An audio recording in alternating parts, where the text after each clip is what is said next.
मैं सबसे पहले तो आप सबका शुक्रिया अदा करता हूं कि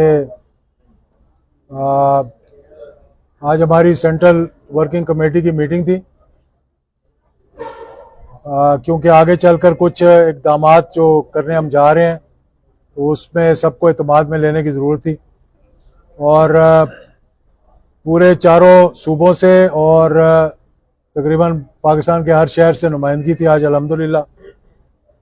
पाकिस्तान मुस्लिम लीग ज़ियाउल हक शहीद जो है वो हम मौजूदा सूरत हाल को देखते हुए मैं ये समझ रहा हूँ कि इस वक्त एक बहुत बड़ा सियासी खला है पाकिस्तान के अंदर, और एक ऑपरेशन हुआ था पाकिस्तान की तारीख में जो कहते हैं ऑपरेशन जिब्राल्टर। उसके बाद 65 की जंग हो गई थी, आपको पता होगा। उसके बाद फिर ऑपरेशन फेयर प्ले हुआ, उसके बाद 77 का मार्शल लॉ लग गया था। उसके बाद 99 में एक और ऑपरेशन हुआ, उसके बाद फिर मार्शल लॉ लग गया था। तो इस वक्त जो हो रहा है ना, वो हो रहा है operation 4th time prime minister, यानी ये भी एक ऑपरेशन ही हो रहा है। मैं समझता हूँ कि चौथी मरतबा वज़ीर आज़म बनाने के लिए वो काम किए जा रहे हैं जो कि ना जमहूरियत के अंदर नज़र आते हैं, ना सियासत के अंदर नज़र आते हैं। और आपने देख लिया कि ग्राउंड टेस्ट जब किया उन्होंने, जब टेस्टर लगाया है तो वो ऐसा रिबाउंड हुआ है कि मेरा ख्याल है कि आज तक हमने तारीख में कभी ऐसे नहीं देखा कि लाहौर जैसा शहर जो है वो इस तरह रिएक्ट करेगा।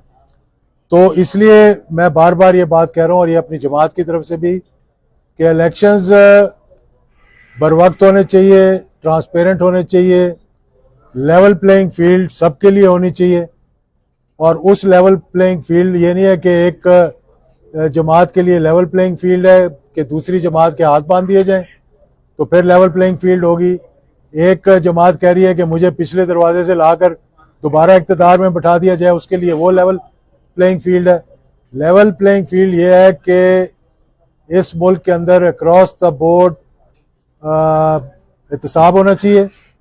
मैं पिछली दफ़ा भी ये कहा था कि एक ही काम पिछले चीफ जस्टिस करके गए, जाते जाते जो उन्होंने छिक्का मारा है कि ये जो 16 माह की हुकूमत जो थी, जिसने स्वाय अपने मामलात को ठीक करने के लिए मुल्क के लिए कुछ नहीं किया, एक महंगाई, बेरोजगारी, लाकानूनियत, बैनुल-अक़वामी तौर पर पाकिस्तान को वहाँ लाकर खड़ा कर दिया कि हमें छोटे छोटे लोगों से डिक्टेशन लेनी पड़ रही थी। तो उस सिलसिले में मैं समझता हूँ कि इस वक्त वो जमातें जो 16 जमातें थी इक़्तिदार के अंदर, और 16 महीने के अंदर जो करके गई वो हम सब के सामने है, अवाम के भी सामने है। लेकिन पाकिस्तान में इस वक्त जो मैं कहता हूँ ना, पॉलिटिकल एक खला पैदा हुआ है, एक वैक्यूम पैदा हुआ है। वो वैक्यूम जो है वो नजरियात का है कि पाकिस्तान में 80s में, 70s में, 60s में नजरियाती सियासत हुआ करती थी, चाहे किसी के कोई भी नजरियात हो, लेफ्टिस्ट हो, राइटिस्ट हो, मॉडरेट हो, लेकिन कोई नजरियात लेकर चलते थे। आज स्वाय मफादात के आपको कुछ नजर नहीं आ रहा। ऐसे ऐसे लोग जो आपस में बैठ के गुफ्तगू नहीं कर सकते, इक़्तिदार में इकट्ठे बैठ जाते हैं। ऐसे ऐसे लोग जिनके नजरियात नहीं मिलते, वो अपने मफादात के लिए इकट्ठे हो जाते हैं और फिर वो तोहफे दे के जाते हैं पाकिस्तान के अवाम को कि आप देख ही रहे हैं। मैंने अभी अंदर भी बताया था अपनी तकरीर के अंदर, मैं दोहरा देता हूं कि मैंने जो देखा है मैं बयान नहीं कर सकता वो, कि लोगों के इस वक्त क्या मुश्किलात हैं। जिसको 2 वक्त की रोटी मिल रही है वो अल्लाह का शुक्र अदा करके रात को 2 नफल पढ़ता है। जो अपना बिजली का बिल अदा कर दे वो समझता है कि मैं बड़ा बावकार तरीके से जिंदा रह रहा हूं। कि सफ़ेद पोश लोग जो हैं मजबूरन उनको अपने बिजली के बिल और बच्चों के दाखिले के पैसे जमा कराने के लिए अपनी घर वालों का, अपनी बीवियों के जेवर उन्होंने गिरवी रखकर पैसे उधार लिए। ये हाल है इस वक्त पाकिस्तान के। जो एक सफ़ेद पोश तबका है, जो मिडिल तबका, जिसको पीस दिया गया, ख़त्म कर दिया गया है। 5 करोड़ लोग और अभी बिलो पॉवर्टी लाइन आ गए, जो रिसेंटली सर्वे हुआ है उसके मुताबिक। और इन चीज़ों से पाकिस्तान को निकालने के लिए जब तक आप नजरियाती तौर पर पाकिस्तान का कबिला दुरुस्त नहीं करेंगे और मुफादात के मामले मुफादात में की सियासत करेंगे तो फिर आप अवाम के लिए कुछ नहीं कर सकते। अपने महल्लात के लिए कर सकते हैं, अपनी जायदादों के लिए कर सकते हैं, अपने बाहर के मामलात को दुरुस्त कर सकते हैं, लेकिन पाकिस्तान को आप दुरुस्त नहीं कर सकते। तो अब जो है ना वोटर भी समझदार हो गया। अगर पिछले 2 दिनों में आपने देख लिया होगा, 3 दिनों में, कि लाहौर के अंदर क्या हुआ, अब ये सोशल मीडिया ने जो है हर एक को नंगा करके खड़ा कर दिया, हर एक का जो हिजाब था वो खुल गया है और जिसके पल्ले जो है वो सामने कौम के सामने आ रहा है, वरना ये कहाँ आना था। वो लीडर्स को तकरीरें करते हुए दिखा रहे हैं और जिस तरह के आगे बहुत बड़ा मजमा खड़ा हुआ है, पता लगता है आगे कोई है ही नहीं। ये ऐसे गिमिक्स हो रही हैं आजकल हमारे टेलीविजन के प्रोग्राम में भी। तो इसके साथ साथ देखें, इस वक्त पाकिस्तान की एजुकेशन, एग्रीकल्चर, इंडस्ट्री, हर चीज जो है ना वो और डेवलपमेंट जो है वो तबाही की तरफ जाए। एजुकेशन हमने और इंडस्ट्री हमने नेशनलाइजेशन में तबाह कर दी थी, उसको हम अभी तक दोबारा खड़ा नहीं कर सके। एग्रीकल्चर हमने ग्रीन और ब्राउन करके हमने उसको भी तबाह कर रहे हैं कि जहां देखें हाउसिंग सोसाइटीज हैं, जहां पे गंदम लगनी है, जहां पे कॉटन लगनी है, जहां पे गन्ना लगना है, जहां पे बननी है, वहां पर आपने हाउसिंग सोसाइटीज बनानी शुरू कर दी हैं और अरबों रुपए देकर ग्रीन को ब्राउन और ब्राउन को ग्रीन किया जा रहा है। तो ये चीजें जब तक नहीं रुकेंगी, और फिर आपने देखा कि कहा गया था कि रुपए को हम 200 पे लेकर आएंगे तो 340 टॉप गया और उस पर भी नहीं मिलता था। तो अब क्या हुआ है, जब 90s में हम कहते थे कि नेशनल सिक्योरिटी काउंसिल बनाओ तो लोग नाराज हुआ करते थे। आर्मी चीफ ने कह दिया था कि नेशनल सिक्योरिटी काउंसिल बनाए तो उसको निकाल दिया गया। आज बड़े SIFC बनी तो सारे बैठ गए उसमें, बिजनेसमैन है उनका भी इत्मीनान बहाल हो गया। थोड़ा सा एडमिनिस्ट्रेटिव करेक्शन मेजर्स लिए हैं तो आपका डॉलर आज 282 पे आ गया। क्या वजह थी कि ये उस वक्त नहीं हो सका ठीक, और क्या वजह है कि अब ये ठीक हो गया। स्मगलिंग को बंद किया थोड़ा सा, और थोड़ा सा करेक्टिव मेजर्स लिए कि ये जो अरबों रुपए बना रहे थे बैंक वाले और मनी चेंजर्स उनके मना किया, तो ये मामलात हो रहे हैं। इस वक्त देखें पाकिस्तान जो जिन मसाइल से गुजर रहा है, मैं आपके सवालों का जवाब ज़्यादा दूंगा कि 2-3 इस वक्त जो है ना बड़े इंपॉर्टेंट नेशनल इश्यूज हैं जो सामने आएंगे और पिछले कुछ अरसे से आ रहे हैं, लेकिन अभी आहिस्ता आहिस्ता सिमर कर रहे हैं। ये अब आहिस्ता आहिस्ता सामने आएंगे। पहला इशू तो हमारे सामने आ गया अफगानिस्तान का। ये अफगान मुहाजिरीन को जो गले लगाया था हमने, इसको हमने 45 साल पहले, मेरे ख्याल में 40 साल पहले लगाया, 1979 में जब रूस आया था वहां। उसके बाद ये हुकूमतें क्या कर रही थी कि आज एकदम से हमारी आंखें खुल गई हैं कि फौरी तौर पर हम कह रहे हैं कि सबको यहां से निकाल दिया जाए। अफगानिस्तान के लिए पाकिस्तान ने बहुत कुर्बानियां दी हैं और अफगानिस्तान के अंदर पाकिस्तान की बहुत बड़ी गुडविल है।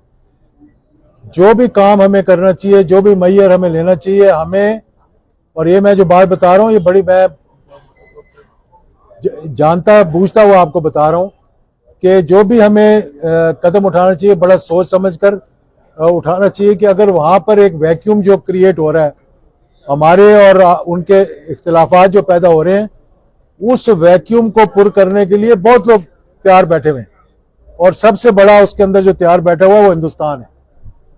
वो चाहता है कि वहां पे 4-5 अरब रुपए लगाए और वहां जाकर हमारे बैठ जाए, जिस तरह के माजी के अंदर सारी दहशतगर्दी वहां से हो रही थी, जब वहां पर अमेरिका के होते हुए भी और उससे पहले भी, कि वहां पर इन्होंने अपने अड्डे बनाए हुए थे, काउंसलेट्स खोली हुई थी, लोगों को ट्रेन करते थे, पैसे देते थे। अब वो चाह रहे हैं कि ये जो वैक्यूम पाकिस्तान और अफगानिस्तान के दरमियान क्रिएट हो रहा है ये उसको वहां पर लेके चले। दूसरी बात जो लोग अभी कर नहीं रहे और आहिस्ता आहिस्ता कर रहे हैं और दबे लफ्जों में कर रहे हैं, वो 2 इश्यूज हैं। एक हिंदुस्तान के साथ ताल्लुकात ठीक करने के लिए, जो सिक्योरिटी की जब मीटिंग हुई थी, जनरल बाजवा जब चीफ ऑफ आर्मी स्टाफ थे, उस वक्त उन्होंने कहा था कि अब रीजनल कनेक्टिविटी की हमने बात करनी है।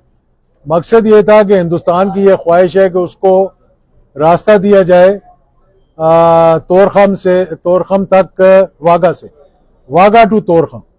इसके लिए वाजपेयी साहब यहाँ आए, उस वक्त भी ख्वाहिश थी हमारे उस वक्त के वजीर आजम की, जब यहाँ पे लाहौर डिक्लेरेशन हुआ कि ट्रेड भी बढ़ा दें हम और मामलात भी कर लें, और कश्मीर का इशू जो है वो डिस्कस होता रहेगा, लेकिन हमें चाहिए ताल्लुकात बेहतर करने। इसी तरह इजराइल को तस्लीम करने के लिए भी हम पे अब प्रेशर जो थोड़ा थोड़ा आ रहा था वो बढ़ता जा रहा है कि जी देखें सारे मुसलमान ममालिक जो है वो कर रहे हैं, तो आप कोई पैलेस्टीनियंस जो है उनके आप क्या लगते हैं जो आप उनके लिए इतनी आवाज बैठा रहे हैं। मैं ये कहता हूं कि फलस्तीन का और कश्मीर का मसला जो है ये इंटर रिलेटेड है। अगर आप एक को भूल जाएंगे तो आपको दूसरे को भी भूलना पड़ेगा। तो मैं ये नहीं कह रहा, मैं ये कह रहा हूं कि इजराइल जब फलस्तीन का मसला हल कर दे और फलस्तीनी इस बात पे इत्माद में आ जाएं कि भाई हाँ हमारे साथ ज्यादती नहीं हो रही, तो हर मामला जो है वो बातचीत की जा सकती है। इसी तरह हिंदुस्तान को राहदारी देने से पहले, हिंदुस्तान के साथ मामलात करने से पहले कश्मीर का इशू रिजॉल्व करना चाहिए, जहां आज दुनिया की सबसे बड़ी रियासती दहशतगर्दी जो है वहां हो रही है। लेकिन किसी को इस बात का ख्याल नहीं है, कोई ये सोच नहीं रहा। हम क्रिकेट भी खेल रहे हैं वहां, वो यहाँ क्रिकेट खेलने के लिए आने को तैयार नहीं थे। हम वहां क्रिकेट में, अच्छी बात है, मैं कहता हूं हमें खेलना चाहिए, हमें वहां जाना चाहिए था, लेकिन जब यहां पर आने के लिए उन्हें कहा था तो उन्होंने साफ इनकार कर दिया। और हम आज भी कह रहे हैं हमारे शायकीन को नहीं जाने दे रहे, हमारे ये मामलात नहीं हो रहे, हमारे वो मामलात नहीं हो रहे, और ये कोई नहीं कह रहा कि कश्मीर का मसला जो है वो उसका कैसे हल निकालना है हमने, और मुसलमानों के साथ जो वहां ज्यादती हो रही है उसको हमने कैसे दूर करना। तो ये जो अब अल्लाह करे कि इलेक्शन जो है, पहले तो कई दफा हम सुने रहे कि हो रहे और 90 दिन जो थे वो 90 दिन नहीं रहे। एक तो अक्रॉस द बोर्ड जो है उसकी अकाउंटेबिलिटी की जरूरत है। कुछ लोगों ने यह कहना शुरू किया है कि जब नैब को बंद करेंगे तो पाकिस्तान तरक्की करेगा। मैं समझता हूं जब अयाज और महमूद इकट्ठे नैब के थ्रू जाएंगे तो तब पाकिस्तान तरक्की करेगा। मेरी ये बात है कि अक्रॉस द बोर्ड अकाउंटेबिलिटी होनी चाहिए। जिन लोगों ने हमारे देखे, हमारी अदालतों ने भी अपना किरदार अदा नहीं किया।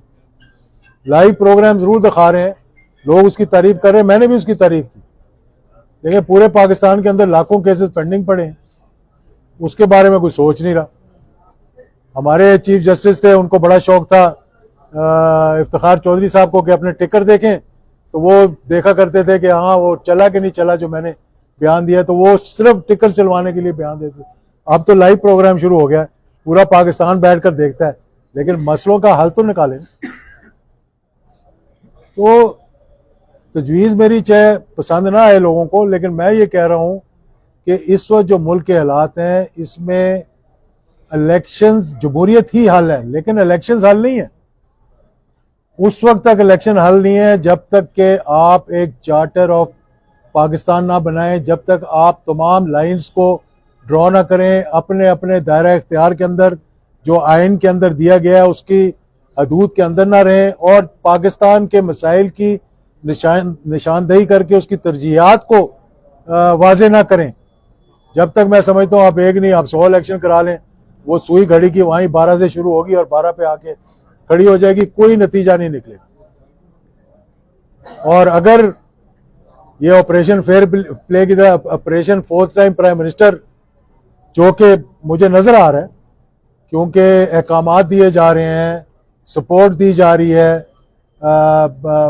हलकों के अंदर हमारी जो एडमिनिस्ट्रेशन है उस तक पैगामात पहुंच रहे हैं कि जनाब फलां पार्टी को सपोर्ट करो। तो पहले इन्होंने कोशिश की कि पीपल्स पार्टी को थोड़ा सा यहाँ शायद है पंजाब में, लेकिन वो नाकाम हो गए। फिर एक नई जमात की तश्कील दी कि उनसे मुलाकात भी करेंगे किसी वक्त, लेकिन वो भी आपने देख लिया बैठ गए। फिर उन्होंने KPK में एक एक्सपेरिमेंट किया, वो भी नहीं चल सका। तो इसलिए जो चीज़ नेचुरल है उसको नेचुरल रहने दें। अगर जमहूरियत को चलाना है तो फिर जमहूरी तरीकों से चलाएं, आइन के मुताबिक चलाएं और मामलात को फिर आगे लेकर चलें। लेकिन सब जब तक एक टेबल पे नहीं बैठेंगे तो फिर वही 90 की सियासत दोबारा शुरू हो जाएगी कि 2.5 साल तेरे और 2.5 साल मेरे, और मैं तेरा एहतसाब करूंगा, तू मेरा एहतसाब करना, और इसी मामले में पाकिस्तान चलता रहेगा। अल्हम्दुलिल्लाह पाकिस्तान के अंदर जो